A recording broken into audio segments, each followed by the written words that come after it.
Assalamualaikum, selamat datang kembali di Ngobrol bareng Bu Evi.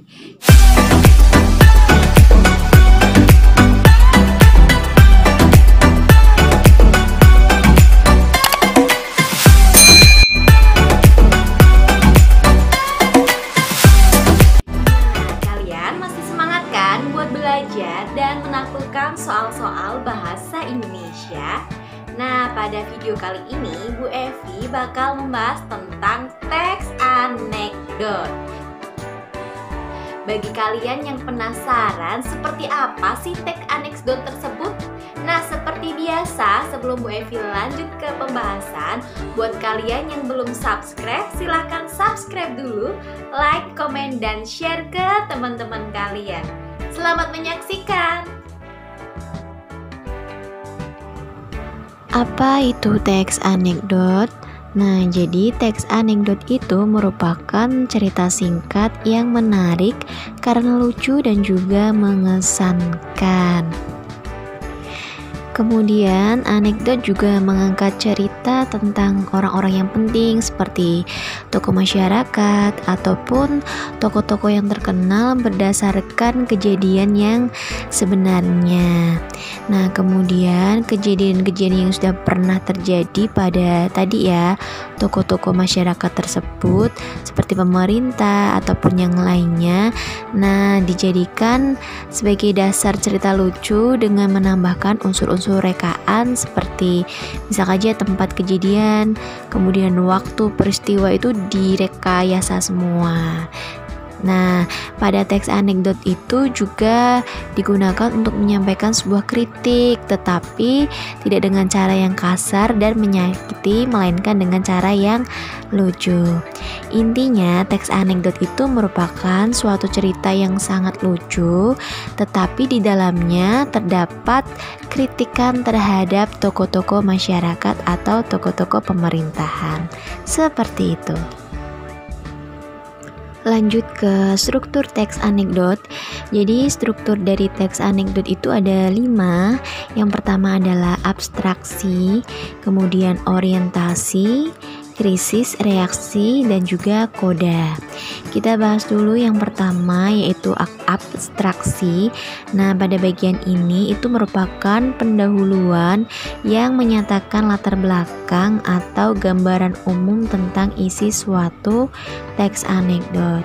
Jadi pada bagian abstraksi itu jelas ya, letaknya itu di awal cerita. Jadi pada bagian mula-mula cerita itu namanya abstraksi. Nah, di sini tuh isinya tuh tadi pendahuluan, cuma kayak ngasih tahu bahwa ini tuh ceritanya seperti ini. Nah, contohnya misalkan aja yang bisa kamu saksikan di layar masing-masing.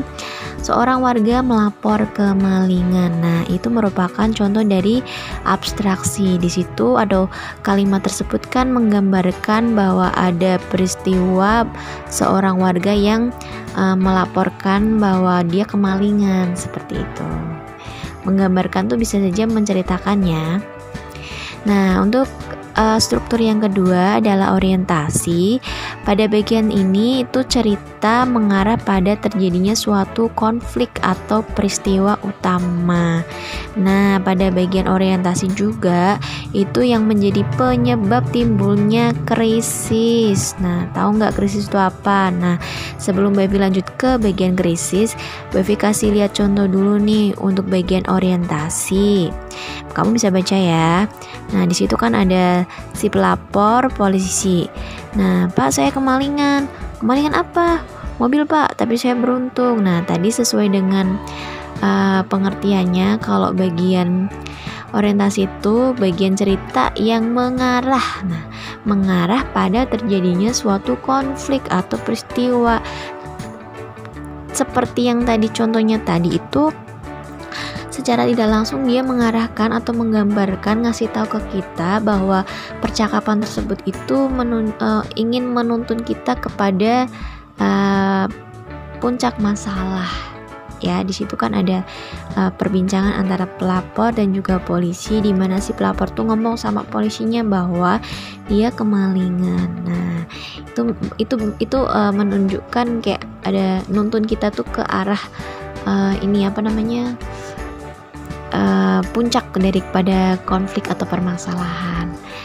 Nah, lanjut ke struktur yang ketiga, yaitu krisis atau komplikasi. Nah, pada bagian itu tuh bagian inti dari teks anekdot. Kenapa inti? Karena pada bagian ini itu terdapat atau terletak kekonyolan atau kelucuan yang menggelitik dan juga tentunya mengundang tawa. Nah, namanya juga teks anekdot, cerita lucu, pasti ada hal-hal yang membuat kita tertawa ya. Nah, contohnya ini ada percakapan antara polisi dan juga pelapor yang melanjutkan cerita tadi ya. Kemalingan kok beruntung? Iya Pak, saya beruntung karena CCTV merekam dengan jelas. Saya bisa melihat dengan jelas wajah malingnya. Nah, sedangkan si polisi jawab tuh, sudah minta izin malingnya untuk merekam. Nah, di situ kan aneh ya, ngapain sih? Itu kan fungsi dari CCTV itu sendiri itu kan sebagai kayak spionase mata-mata gitu kan. Ngapain kita minta izin? Nah, di situ kan secara nggak langsung menimbulkan gelak tawa pada pembaca. Makanya pada bagian krisis itu puncak atau inti dari permasalahan dan juga inti dari teks anekdotnya, karena tadi mengandung kekonyolan atau kelucuan daripada suatu cerita dan juga tentunya mengundang gelak tawa. Lanjut ke struktur yang keempat, yaitu reaksi. Nah, untuk reaksi sesuai dengan namanya, reaksi itu berupa tanggapan atau respon dari krisis tadi atau dari puncak peristiwanya. Nah, kira-kira tuh reaksi kamu atau respon kamu terhadap puncaknya itu apa? Apakah kamu mau mentertawakannya karena kelucuannya, atau bahkan kamu mencela sikap dari salah satu tokohnya, seperti itu. Tapi yang jelas kalau misalkan teks anekdot sih seringnya itu menertawakan ya, bukan mencela, seperti itu. Jadi pada bagian reaksi itu adalah respon kita terhadap peristiwa yang terjadi pada teks anekdot. Nah, kalau contohnya nih, lanjut ya dari cerita tadi, ada masih pelapor sama polisi. Belum, sambil menatap polisi dengan penuh keheranan. Polisinya, itu ilegal, Anda saya tangkap. Nah loh, gitu kan, loh kok malah yang ditangkap tuh pelapornya sih, bukan tersangkanya kan gitu ya. Oke lah, lanjut ke struktur yang terakhir, yaitu adalah koda. Nah, koda sendiri merupakan bagian penutup atau simpulan sebagai pertanda berakhirnya suatu cerita. Nah, tentunya di dalam koda juga berupa persetujuan, komentar ataupun penjelasan atas maksud dari cerita yang dipaparkan sebelumnya. Nah, untuk bagian koda ini ditandai dengan kata-kata seperti itulah, akhirnya, demikianlah, seperti itu.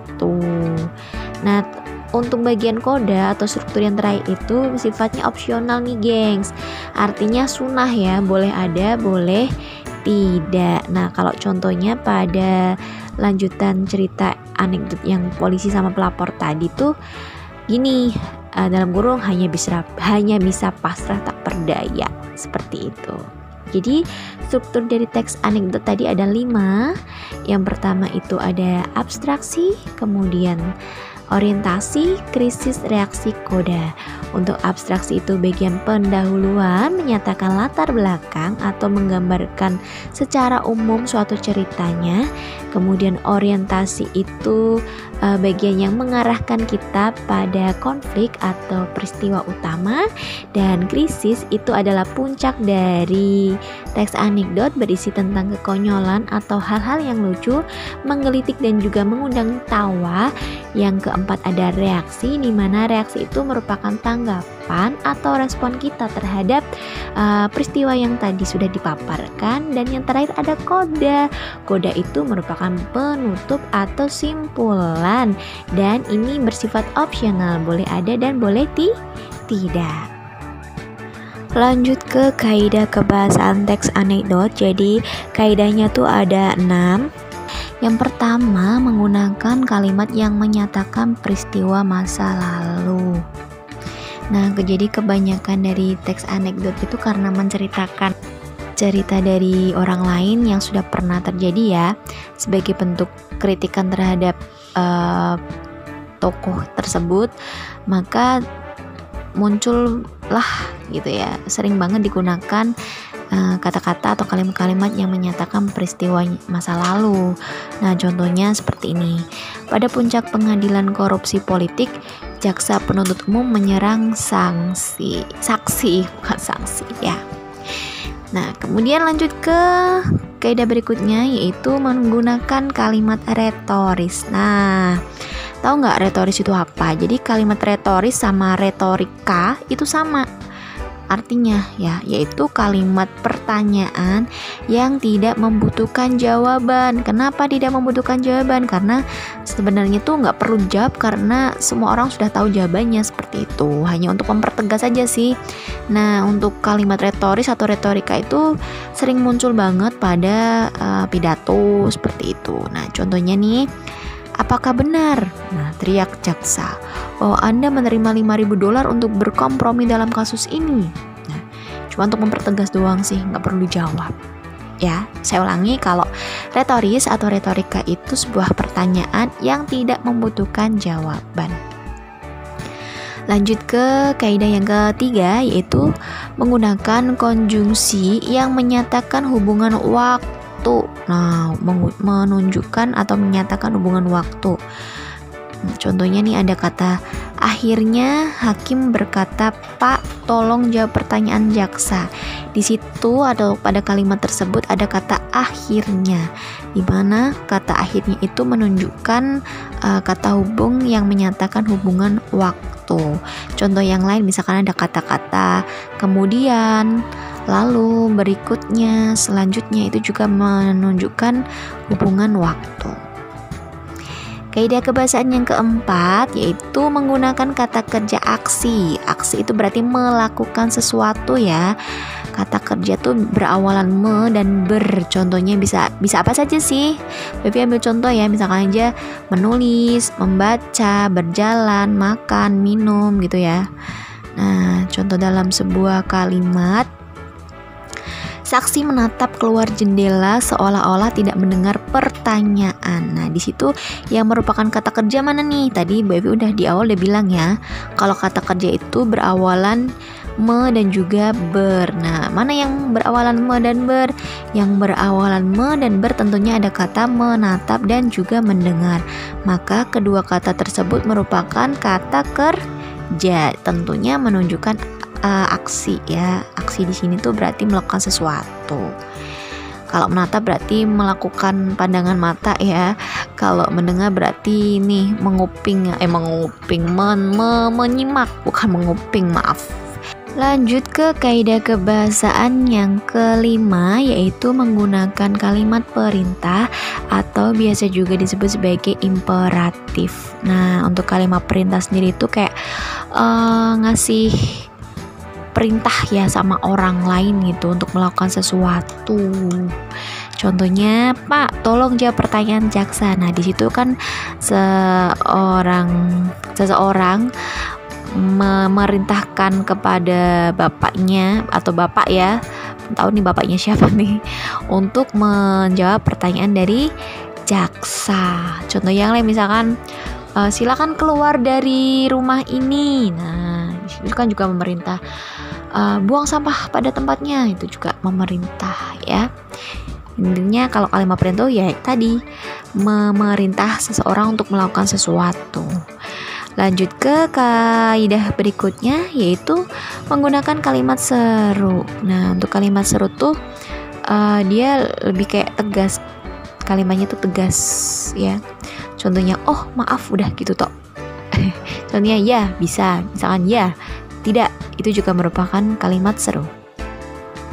Berikutnya, langkah-langkah dalam menyusun teks anekdot atau apapun yang harus kamu siapkan sebelum kamu membuat teks anekdot. Itu yang pertama, itu harus kamu tentukan tema. Jelas dong ya, tema tuh kayak sandaran buat kamu. Kalau nggak ada tema, kamu tuh bakal terombang-ambing. Intinya tema tuh harus jadi pegangan hidup gitu ya kalau dalam bahasa kesehariannya. Kemudian kamu kalau sudah menentukan temanya, baru kamu menentukan kritiknya. Ya, jadi karena tadi selain lucu atau selain mengundang gelak tawa, jadi pada teks anekdot tuh harus mengandung kritik ya, yang ditujukan kepada tentunya tadi orang-orang yang kayak pesohor, terus pemerintah dan sebagainya. Kemudian setelah menentukan kritik dan juga tema, baru kamu cari kelucuannya di mana. Itu harus ada unsur lucu-lucunya ya. Nah, kalau sudah, baru kamu tentukan tokohnya, mau ada berapa nih tokohnya atau siapa sih yang menjadi tokoh dan penokohnya seperti apa. Kalau sudah, baru ada struktur. Jelas ya, strukturnya tadi sudah Bu Evi sebutkan di atas, ada 5 ya. Kemudian kalau sudah strukturnya terbentuk, baru kamu buat alur dari ceritanya. Seperti apa alurnya? Mau alur maju kah, alur mundur kah, atau campuran? Dan tentunya kalau sudah, kamu juga perlu nih adanya pola penyajian dari teks anekdot. Lanjut ke pola penyajian dari teks anekdot. Jadi untuk polanya itu ada 2. Yang pertama bisa berupa dialog dan yang kedua ada yang berupa narasi. Nah, seperti apa sih masing-masing dari bentuk pola penyajian tersebut? Langsung aja Bu Evi kasih lihat contohnya, bisa kalian saksikan sendiri di layar kalian masing-masing. Untuk yang pola penyajian dialog itu bentuknya seperti ini nih guys. Jadi ada tokoh ya, ada nama-nama orangnya di sebelah kiri, sebelah kiri kertas ataupun teksnya.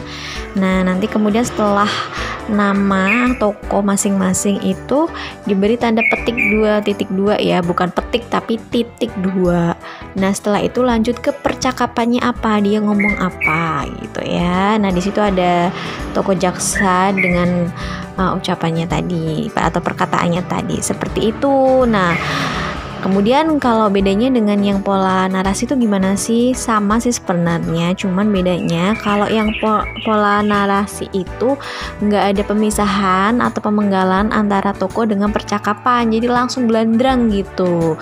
Kalau di dialog kan tadi ada tokoh kemudian titik 2 baru percakapannya apa, tapi kalau yang di narasi itu nggak ada, langsung aja bablas. Nah, seperti yang bisa kalian saksikan di layar kaca kalian masing-masing, seperti itu. Itu tadi pembahasan seputar teks anekdot. Nah, seperti biasa, sebelum Bu Evi akhiri video kali ini, buat kalian yang kepingin banget request tentang materi bahasa Indonesia lainnya, ataupun tanya-tanya dan diskusi tentang soal maupun materi bahasa Indonesia lainnya, bisa banget dengan cara komen pada kolom komentar atau DM via Instagram yang sudah Bu Evi cantumkan pada description. Nantikan video-video selanjutnya. Bu Evi pamit undur diri. Wassalamualaikum warahmatullahi wabarakatuh.